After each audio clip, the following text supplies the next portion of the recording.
1978-79 ഇരു രാഷ്ട്രങ്ങളും പരസ്പര യാത്രകൾ പുനരാരംഭിച്ചു. അതൊരു സുന്ദരമായ ഏറ്റുമുട്ടൽ കാലമായിരുന്നു. കപിൽ ദേവിന് ഇന്ത്യയിലുള്ളതിനേക്കാൾ ആരാധകർ പാകിസ്ഥാനിൽ, ഇമ്രാൻഖാന് പാകിസ്ഥാനിലുള്ളതിനേക്കാൾ ആരാധകർ ഇന്ത്യയിൽ. അതോടെ ക്രിക്കറ്റ് സൂപ്പർ ഹീറോകളുടെ കളിയായി. കപിൽ ദേവിനെ ആരാധിക്കുന്ന ഇരു രാഷ്ട്രങ്ങളിലെയും ആരാധകരും ഇമ്രാൻഖാനെ ആരാധിക്കുന്ന ഇരു രാഷ്ട്രങ്ങളിലെയും ആരാധകരും പരസ്പരം ഒന്നായി. അവർ സ്വന്തം രാജ്യത്തിന്റെ പതാകകൾ പിടിച്ചു തന്നെ ഗാലറികളിൽ എഴുന്നേറ്റു നിന്ന് സഹോദര രാഷ്ട്രത്തിലെ നായകനായി ആർത്തുവിളി. അത്യുജ്വലമായിരുന്നു അക്കാലം. ക്രിക്കറ്റിലേക്ക് പണം കുത്തിയൊഴുകിയതും അക്കാലത്തായിരുന്നു. പരസ്പര യാത്രകൾക്ക് സുരക്ഷാ പ്രശ്നങ്ങൾ ഉണ്ടായപ്പോൾ ഷാർജ നിഷ്പക്ഷ വേദിയായി. ഷാർജ കപ്പ് ലോകകപ്പിനേക്കാൾ വിലപിടിപ്പുള്ളതുമായി. 1986-87 പാകിസ്ഥാൻ ഇന്ത്യയിൽ വന്ന് ടെസ്റ്റ് പരമ്പര സ്വന്തമാക്കിയപ്പോൾ പോലും ഒരിടത്തും കലാപമുണ്ടായില്ല. സച്ചിൻ ടെണ്ടുൽക്കറും വഖാർ യൂനിസും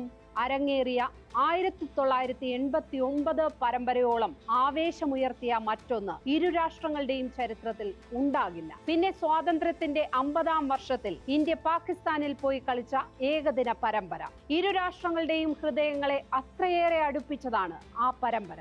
50 വർഷം മുമ്പ് രണ്ടായ രാഷ്ട്രങ്ങൾ ഒന്നിച്ചു നിന്ന അരങ്ങായി 1997 ആ മത്സരങ്ങൾ. പിന്നാലെ അനിൽ കുംബ്ലെ 10 വിക്കറ്റ് നേടിയ ഡൽഹി ടെസ്റ്റ്.